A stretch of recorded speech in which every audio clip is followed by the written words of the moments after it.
एक गांव में गोपाल नाम का एक गरीब किसान रहता था। उसके परिवार में उसकी पत्नी सावित्री और एक छोटी बेटी रमा थी। गोपाल की अपनी कोई जमीन नहीं थी, इसलिए वह दूसरों की जमीन पर खेती करता था और जो कुछ पैसे मिलते उससे अपने घर का गुजारा करता था। लेकिन इधर पिछले कुछ दिनों से गोपाल को गांव में कहीं भी काम नहीं मिल रहा था, जिससे वह बहुत परेशान था। रोज की तरह आज भी गोपाल काम की तलाश में घर से निकला, परंतु उसे कोई काम मिला नहीं। शाम को थका हारा गोपाल उदास मन से घर पहुंचा तो सावित्री ने पूछा, सुनिए जी, आज कुछ कमा के लाए हैं या नहीं? घर में खाने के लिए और कुछ नहीं बचा है, बस थोड़ी सी दाल चावल बचे थे, उसकी मैंने खिचड़ी पका दी है। गोपाल दुखी मन से बोला, अरे भाग्यवान, पिछले कई दिनों से गांव में कोई काम नहीं मिल रहा है। लोगों का कहना है कि अभी इस महीने उनके पास करवाने को कोई काम नहीं है। जब फसलों की कटाई शुरू होगी तब काम मिलेगा। अब मैं तो यह सोचकर परेशान हूँ कि इस महीने अगर कोई काम नहीं मिला तो सबके खाने पीने का जुगाड़ मैं कैसे करूँगा। सावित्री बोली, आप चिंता मत करो, भगवान हमारी मदद ज़रूर करेंगे। तभी वहां रमा आती है और गोपाल से कहती है, पिताजी, इस बार गांव में जो मेला लगेगा उसमें आप मुझे गुड़िया दिलाओगे ना? अगली बार तो आपने यह कहा था कि अभी मैं बहुत छोटी हूँ, अगले साल तक मैं बड़ी हो जाऊंगी। अब तो मैं बड़ी हो गई हूँ, तो अब तो मुझे गुड़िया दिलाओगे ना? गोपाल बोला, हाँ बेटा, इस साल में मैं तुम्हें ज़रूर गुड़िया दिलाऊंगा। तभी सावित्री बोली, अब चलिए खाना खा लीजिए, ठंडा हो रहा है। सावित्री, तुम भी आकर खाना खा लो। जी आप खा लीजिए, मैं थोड़ी देर बाद खा लूंगी। गोपाल और उसकी बेटी रमा दोनों खाना खा लेते हैं। तभी उनके दरवाजे पर एक संत की दस्तक होती है। कोई तो कुछ खाने को दे दो, भगवान तुम्हारा भला करेगा। संत की आवाज सुनकर गोपाल और सावित्री बाहर आते हैं। बेटा, क्या तुम्हारे पास खाने को कुछ है? बाबा, हमारे पास तो खुद के खाने के लिए भी ठीक से खाना नहीं हो पाता, हम आपको कहाँ से देंगे? थोड़ी सी खिचड़ी पकाई थी, वह भी मैं अभी खा लिया हूँ। अब हमारे पास कुछ भी नहीं है। तभी सावित्री बोली, रुकिए बाबा, अभी मेरे हिस्से का खाना बचा हुआ है, मैं अभी लेकर आती हूँ। गोपाल बोला, पर सावित्री, तुम अगर यह खाना बाबा को दे दोगी तो तुम क्या खाओगी? बर्तन में तो बस थोड़ी सी ही चावल बचे हैं। सावित्री बोली, आप इसकी चिंता मत कीजिए, मैं भूखी रह लूंगी, लेकिन अपने घर के आंगन से मैं किसी संत को भूखा नहीं जाने दे सकती, इससे मुझे पाप लगेगा। ठीक है सावित्री, जैसी तुम्हारी इच्छा। और फिर सावित्री अपने हिस्से का खाना लाकर बाबा को दे देती है और बाबा उस खाने को खा लेते हैं। बेटा, तुमने मेरी भूख मिटाई है, मैं तुम्हारा बहुत आभारी हूँ। एक भूखे व्यक्ति को खाना खिलाना सच में पुण्य का काम होता है, और यह पुण्य तुमने आज कमा लिया है बेटी। मेरे पास तुम्हें देने को कुछ नहीं है, लेकिन यह एक अंगूठी है, इसे अपने पास रखो, यह तुम्हारी बहुत मदद करेगी। पर याद रखना, रात के समय इससे मत पहनना, रात में इसकी शक्ति बढ़ जाती है जो तुम्हारी उंगली सहन नहीं कर पाएगी। धन्यवाद बाबा, हम आपकी आज्ञा का पालन करेंगे। संत के जाने के बाद गोपाल अंगूठी को देखकर सावित्री से कहता है, इस अंगूठी में ऐसा क्या है जो बाबा ने हमें इसे देने के लिए चुना? शायद यह हमारे अच्छे कर्मों का फल है। आपने सुना तो होगा ना, हमारे अच्छे और बुरे कर्मों का फल हमें जरूर मिलता है। चलिए अब अंदर चलते हैं। पर सावित्री, अपने हिस्से का खाना तो तुमने बाबा को दे दिया, अब तुम क्या खाओगी? काश हमारे पास थोड़े से और चावल होते। जैसे ही गोपाल यह बात कहता है, अंगूठी में एक चमक सी उठती है और गोपाल के सामने तुरंत एक चावल भरी थाली आ जाती है। अरे सावित्री, यह देखो, जैसे ही मैंने चावल का नाम लिया, यहाँ चावल प्रकट हो गया। यानी कि यह अंगूठी सच में जादुई है, इससे हम कुछ भी खाने को मांग सकते हैं। सावित्री खुश हो जाती है और गोपाल से कहती है, अरे वाह, यह तो बहुत अच्छी बात है, तो आप इससे थोड़ी पूरी सब्जी मांगिए ना, मेरा काफ़ी दिन से पूरी सब्जी खाने का मन कर रहा था। गोपाल बोला, ठीक है, मैं अभी मांग कर देखता हूँ। हे अंगूठी, हमें थोड़ी सी पूरी सब्जी दे दो। गोपाल के कहते ही फिर से अंगूठी में एक चमक सी उठती है और गोपाल के सामने पूरी सब्जी की थाली आ जाती है। उसको देखकर सावित्री और गोपाल बहुत खुश हो जाते हैं। अरे वाह, कितने दिनों बाद आज पूरी सब्जी देखने को मिली है। चलो, अब हम सब बैठकर इसे खाते हैं। ऐसे वह सभी उस दिन भर पेट भोजन करते हैं। अगले दिन सुबह रमा गोपाल से बोली, पिताजी, आज गांव में बहुत बड़ा मेला लगने वाला है। मैंने अपने दोस्तों से सुना था, आज आप मुझे गुड़िया दिलाओगे ना? हाँ मेरी प्यारी गुड़िया, इस बार मैं तुम्हें ज़रूर गुड़िया दिलाऊंगा। सावित्री, तुम मेरी प्यारी गुड़िया को तैयार कर दो और तुम भी तैयार हो जाओ। हम सब आज उस बड़े मेले में जाएंगे जहाँ जाने के लिए हम अक्सर सपने देखा करते थे। फिर सभी तैयार हो जाते हैं और गोपाल अंगूठी से कुछ पैसे मांगता है और उसके हाथ में पैसे आ जाते हैं और फिर वह सब मेले की ओर निकल पड़ते हैं। उस गांव में हर साल एक बहुत बड़ा मेला लगता था जिसमें दूर दूर के गांव से व्यापारी आते थे। उस मेले में तरह तरह की चीजें मिलती थी। गोपाल, सावित्री और रमा तीनों मेला घूम रहे थे। तभी रमा बोली, पिताजी, वो देखो गुड़िया की दुकान, मुझे गुड़िया दिला दो ना। गोपाल उस दुकान में जाता है और दुकानदार से कहता है, भैया जरा यह वाली गुड़िया दिखाना। यह लो मेरी प्यारी गुड़िया, यह तुम्हारे लिए। पिताजी, यह तो बहुत ही सुंदर गुड़िया है। भैया कितना दाम है इस गुड़िया का? दुकानदार बोला, जी 50 रुपए। यह लो भैया इस गुड़िया के पैसे। सावित्री, तुम भी अपने लिए कुछ पसंद कर लो। वहाँ देखो कितनी सुंदर साड़ी की दुकान है, चलो वहाँ से तुम्हारे लिए साड़ियाँ भी पसंद करते हैं। वो सब फिर साड़ी की दुकान पर जाते हैं। वहाँ गोपाल दुकानदार से बोला, भैया ज़रा वह वाली साड़ी दिखाना। दुकानदार बोला, अरे भैया वह साड़ी बहुत महंगी है, तुम उसे नहीं खरीद पाओगे, कोई सस्ती सी साड़ी देख लो। गोपाल बोला, इनमें से नहीं भैया, हमें वही साड़ी देखनी है, आप वही साड़ी दिखाओ। सावित्री, तुम्हें यह साड़ी कैसी लगी? यह साड़ी तो बहुत अच्छी है, पर महंगी भी बहुत होगी। सावित्री, तुम इसकी चिंता मत करो, बस तुम यह बताओ तुम्हें यह साड़ी पसंद तो है ना? हाँ जी, साड़ी तो बहुत पसंद आई। भैया इस साड़ी का क्या दाम है? यह 1500 की साड़ी है। ठीक है भैया, यह लीजिए 1500 और यह साड़ी हमारे लिए पैक कर दीजिए। गोपाल साड़ी को खरीद लेता है। गोपाल ने उस मेले में से और भी काफ़ी सारे सामान खरीदे। इस मेले में मूलचंद सेठ के दो नौकर बिरजू और जग्गू भी आए हुए थे। मूलचंद सेठ गांव का सबसे अमीर सेठ था और बिरजू और जग्गू उसके नौकर। जब बिरजू और जग्गू ने गोपाल को बहुत सारा सामान खरीदते हुए देखा तो वे दोनों आश्चर्यचकित हो जाते हैं। बिरजू जग्गू से बोला, यह तो वही गोपाल है ना जो अक्सर अपने गरीबी पर पूरे गांव घर में रोता रहता है। यह देख कैसे सामान खरीद रहा है, आखिर इसके पास इतने सारे पैसे कहाँ से आए? हाँ बिरजू, यह तो वही गरीब किसान गोपाल है। अभी तो 2 दिन पहले ही तो यह सेठ जी से काम मांगने आया था, बस सेठ जी ने इसे काम देने से मना कर दिया था। चल उसी से पूछ कर देखते हैं।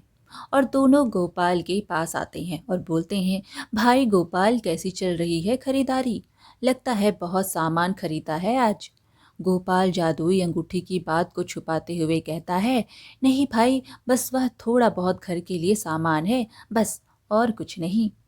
अच्छा गोपाल भाई, तुम तो 2 दिन पहले तो सेठ जी से काम मांगने आए थे ना, लगता है तुम्हें कहीं पर काम मिल गया है? गोपाल बोला, हाँ भैया, कहीं और काम मिल गया था तो बस उसी से बच्चों को मेला घुमाने ले आया। अच्छा गोपाल भाई, तुम करो खरीदारी, हम चलते हैं। दोनों नौकर वहां से चले जाते हैं। गोपाल का परिवार मेला घूमने के बाद घर आ जाता है। आज उनके परिवार के चेहरे पर अलग ही चमक थी, सभी बहुत खुश थे। घर आकर रमा बड़ी मासूमियत से बोली, पिताजी, आज तो मेरे पास बहुत सारे खिलौने हैं, अब मैं अपने दोस्तों को यह खिलौने दिखाऊंगी, मेरे पास भी बहुत सारे खिलौने हो गए हैं। गोपाल बोला, हाँ बेटा, क्यों नहीं, अब से तुम्हें जो भी चीज़ चाहिए तुम अपने पिता से मांग लेना, वह तुम्हें मना नहीं करेंगे। इस तरह गोपाल के दिन हंसी खुशी गुजर रहे थे। गोपाल ने अंगूठी की मदद से अपने घर के हालातों को सुधार लिया और अंगूठी से कुछ पैसे मांगकर गांव में उसने एक कपड़े की दुकान खोली। दुकान खोलने के साथ ही गोपाल की दुकान चल पड़ी। उसकी दुकान पर तरह तरह के कपड़े थे, एक से बढ़कर एक। यह सब गोपाल ने उस अंगूठी की मदद से हासिल किए थे। नए नए डिजाइन के कपड़े होने की वजह से गोपाल की दुकान पर अक्सर ही लोगों की भीड़ रहा करती थी। अब यह बात धीरे धीरे पूरे गांव भर में फैल रही थी कि गोपाल, जो कितना गरीब था, अचानक से अमीर हो गया है और उसने गांव में एक बहुत बड़ी कपड़े की दुकान खोली है। अरे भाई, मैंने सुना है गोपाल ने वाकई में बहुत बड़ी दुकान खोली है और उसके पास नए नए प्रकार के कपड़े हैं। अच्छा, आखिर यह कैसे हुआ? गोपाल के पास दुकान खोलने के लिए इतने पैसे आए कहाँ से? भाई, इस बारे में तो मुझे नहीं पता। बस मुझे इतना ही पता है कि उसने गांव में एक बहुत बड़ी कपड़े की दुकान खोली है। हे भगवान! काश मेरे पास भी इतने पैसे होते तो मैं भी अपना कोई छोटा सा कारोबार खोल लेता। अरे भाई, पैसे नहीं हैं तो तुम अब गोपाल से उधार ले लो। गोपाल दिल का बहुत नेक इंसान है, वह तुम्हें ज़रूर उधार दे देगा। हाँ, तुम ठीक कहते हो। मैं गोपाल से एक बार बात करके देखता हूँ। क्यों ना हम कल गोपाल से बात करके देखें, क्या पता गोपाल ही हमारी कुछ मदद कर दे। वह लोग इतनी बातें कर ही रहे थे, तभी उन्होंने देखा कि गोपाल वहीं से गुजर रहा था। तभी उन दोनों आदमियों में से एक ने गोपाल को आवाज लगाई। अरे गोपाल भाई, कहाँ जा रहे हो? गोपाल बोला, कहीं नहीं भाई, बस तुम्हारे पास ही आ रहा था। बहुत दिन हो गए थे तुमसे मिले, सोचा तुमसे भी मिलता हूँ। गोपाल भाई, मैंने सुना है कि तुमने कपड़े की बहुत बड़ी दुकान खोली है। हाँ भाई, बस इसी बारे में मैं तुम्हें बताने आया था। मैंने एक कपड़े की दुकान खोली है और अब उस दुकान से मेरी अच्छी कमाई हो रही है। पर तुमने दुकान कैसे खोली? तुम्हारे पास इतने पैसे कहाँ से आए? देखो भाई, यह बात मैं तुम्हें इसलिए बता रहा हूँ क्योंकि तुम मेरे दोस्त हो और मुझे तुम लोगों पर बहुत विश्वास है। कुछ दिन पहले मेरे घर पर एक साधु आए थे। गोपाल उन सबको जादुई अंगूठी के बारे में सारी बात बता देता है। वो दोनों व्यक्ति गोपाल की बात सुन हैरान होकर बोली, जादुई अंगूठी? सच में तुम्हारे पास जादुई अंगूठी है और तुमने उसी से वह दुकान खोली है? हाँ, मैंने उसी से वह दुकान खोली है और मैं यहाँ तुम्हारे पास इसलिए आया हूँ कि तुम भी अगर अपना कोई कारोबार शुरू करना चाहते हो तो बेझिझक आकर तुम मुझसे पैसे ले सकते हो। मैं तुम्हें कारोबार खोलने के लिए पैसे दूंगा। अरे गोपाल भाई, यह बात कहकर तो तुमने हमारा दिल ही जीत लिया। ठीक है गोपाल भाई, हम किसी को नहीं बताएंगे। इस तरह गोपाल ने गांव वालों की मदद की और सभी को कारोबार खोलने के लिए पैसे दिए। अब गांव के लोगों ने भी अपना अपना कारोबार खोला।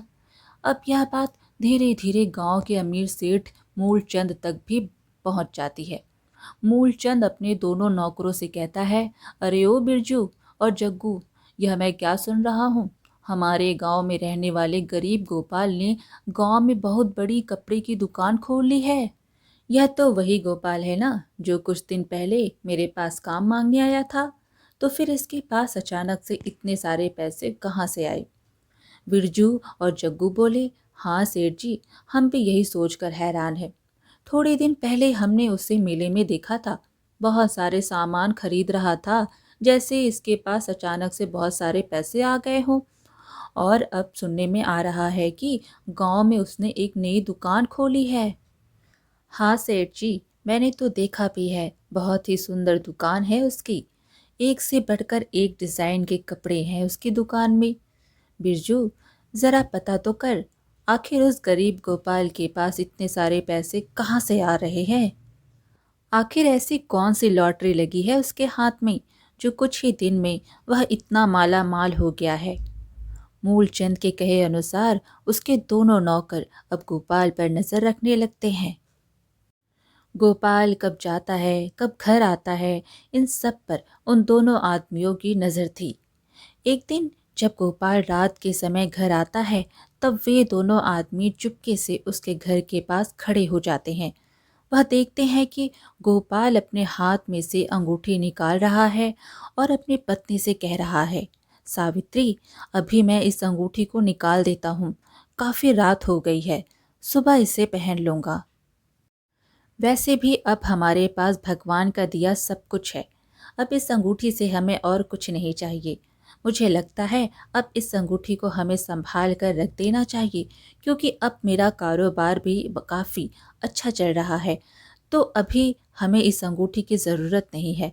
मैं सोच रहा हूँ कि इस अंगूठी को मुझे किसी ज़रूरतमंद को दे देना चाहिए, जो मेरी ही तरह गरीब और ईमानदार हो, जो इस अंगूठी का सही इस्तेमाल करे। गोपाल की बात सुन सावित्री बोली, हाँ जी, आप बिल्कुल सही कह रहे हैं। यह अंगूठी हमें किसी ऐसे ही इंसान को देनी चाहिए। मूलचंद के दोनों नौकर यह सारी बात मूलचंद को बताते हैं। हाँ सेठ जी, उनके पास एक अंगूठी है। उसके बारे में वह लोग बातें कर रहे थे कि उस अंगूठी ने उनकी किस्मत बदल दी। अच्छा, तो यह बात है। लेकिन एक अंगूठी की वजह से ऐसा कैसे हो सकता है? क्या वह कोई जादुई अंगूठी है? क्या उस अंगूठी ने गोपाल को पैसे दिए हैं? जाओ इसका पता लगाओ। अगले दिन फिर वह दोनों आदमी चुपके से गोपाल के घर आते हैं और गोपाल और उसकी पत्नी की बातचीत को सुनते हैं। सावित्री गोपाल से उस समय कहती है, सुनिए, मुझे एक बहुत ही सुंदर गुलाबी रंग की साड़ी चाहिए। आप इस अंगूठी से मांग लीजिए ना। गोपाल बोला, तुम्हारे पास इतनी सारी साड़ियाँ तो है, फिर तुम्हें गुलाबी रंग की साड़ी क्यों चाहिए? और दुकान में भी काफ़ी सारी साड़ियाँ रखी है, जाकर दुकान में से पसंद कर लो। नहीं, मेरे पास एक भी गुलाबी रंग की साड़ी नहीं है, और मुझे एक ऐसी साड़ी चाहिए जो अभी तक दुकान में भी नहीं है। आप इस अंगूठी से गुलाबी रंग की साड़ी मांग कर देखिए ना। गोपाल अंगूठी से गुलाबी रंग की साड़ी मांगता है और गुलाबी रंग की साड़ी प्रकट हो जाती है। यह देखकर दोनों नौकर बहुत आश्चर्य में हो जाते हैं और यह बातें जाकर वह दोनों मूलचंद सेठ को बताते हैं।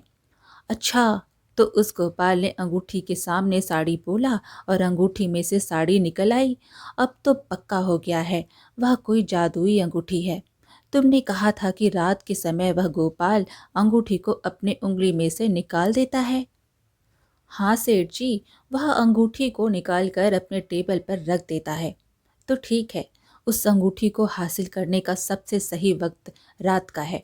मैं रात को ही उस गोपाल के घर जाऊंगा। ऐसा सोचकर मूलचंद रात के समय चुपके से गोपाल के घर पहुंच जाता है। रात के समय वह अंगूठी का तेज बहुत ज्यादा था। वह अलग ही चमक रही थी। अरे वाह, इस अंगूठी की चमक तो देखो कितनी जगमगा रही है। आखिरकार यही है वह जादुई अंगूठी जिससे यह गोपाल अमीर हुआ है। अब मैं अंगूठी को अपने घर ले जाऊंगा और इस अंगूठी की मदद से गांव का सबसे अमीर आदमी बन जाऊंगा। यह सोचकर मूलचंद उस अंगूठी को वहां से लेकर घर आ जाता है और उस अंगूठी को हाथ में पहनकर अंगूठी से बहुत सारे सोने के सिक्के मांगता है। हे अंगूठी, मुझे बहुत सारे सोने के सिक्के दे दो। इतने सोने के सिक्के कि मैं रातों रात पूरे राज्य का अमीर सेठ बन जाऊं। जैसे ही मूलचंद ऐसा कहता है, उसकी उंगली पर लाल निशान पड़ जाते हैं और उसे काफी जलन होने लगती है। मूलचंद दर्द से कहरते हुए उस अंगूठी को फेंककर अस्पताल की ओर भागता है। मूलचंद अस्पताल पहुंचता है और डॉक्टर को अपना हाथ दिखाता है। डॉक्टर मूलचंद का हाथ देख पूछा, यह कैसे हुआ? इतनी ज्यादा चोट तुम्हें कैसे आई? तुम्हारा हाथ तो पूरी तरह से घायल है। मैं अभी इसकी पट्टी कर देता हूँ। डॉक्टर मूलचंद के हाथों की पट्टी कर देता है और उससे कहता है, देखो, मैंने तुम्हारी पट्टी तो कर दी है, पर तुम्हारे हाथों के जख्म बहुत गहरे हैं। इसे ठीक होने में कम से कम 2 महीने का समय लग जाएगा और 2 महीने तक तुम्हें अपने हाथों का ध्यान रखना होगा। यह सुनकर मूलचंद बहुत दुखी होता है। यह सब उस अंगूठी की वजह से हुआ है। ना मैं उस अंगूठी को चुराता और ना ही मेरे हाथ का यह हाल होता। इतनी जलन हो रही है मेरे हाथ में, क्या बताऊं। अगर मैं ज़्यादा पैसे का लालच ना करके उस अंगूठी को ना लिया होता तो आज मेरे हाथों की ऐसी हालत नहीं होती। मूलचंद उस अंगूठी को गोपाल को वापस करने जाता है। यह लो गोपाल अपनी अंगूठी। कुछ वक्त के लिए मेरे मन में इस अंगूठी के प्रति लालच आ गया था, पर इस अंगूठी ने मुझे अच्छा सबक सिखाया है। अब यह अपनी अंगूठी तुम अपने पास रखो, मुझे इसकी ज़रूरत नहीं है। अब अंगूठी गोपाल के पास वापस आ चुकी थी। सावित्री, अब वक्त आ गया है कि इस अंगूठी को किसी ऐसे व्यक्ति के हाथ में दिया जाए जिसको इसकी बहुत ज़्यादा ज़रूरत है। हमें जल्द ही ऐसे व्यक्ति की तलाश करनी होगी। जी हाँ, आप बिल्कुल सही कह रहे हैं। अब इस अंगूठी को किसी गरीब को देने का सही वक्त आ गया है। वह लोग यह बातें कर ही रहे थे कि तभी उनके घर पर एक गरीब बूढ़ा व्यक्ति आता है। कोई तो कुछ खाने को दे दो, भगवान तुम्हारा भला करेगा। सावित्री बूढ़े व्यक्ति के लिए खाना लाती है।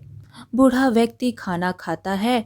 खाना खाने के बाद गोपाल उस बूढ़े व्यक्ति को वह जादुई अंगूठी दे देता है और उस जादुई अंगूठी की सारी शक्तियों के बारे में भी बता देता है। बूढ़ा आदमी बहुत खुश होकर वहां से चला जाता है। थोड़ी दूर जाकर वह बूढ़ा आदमी वापस अपने संत के रूप में आ जाता है।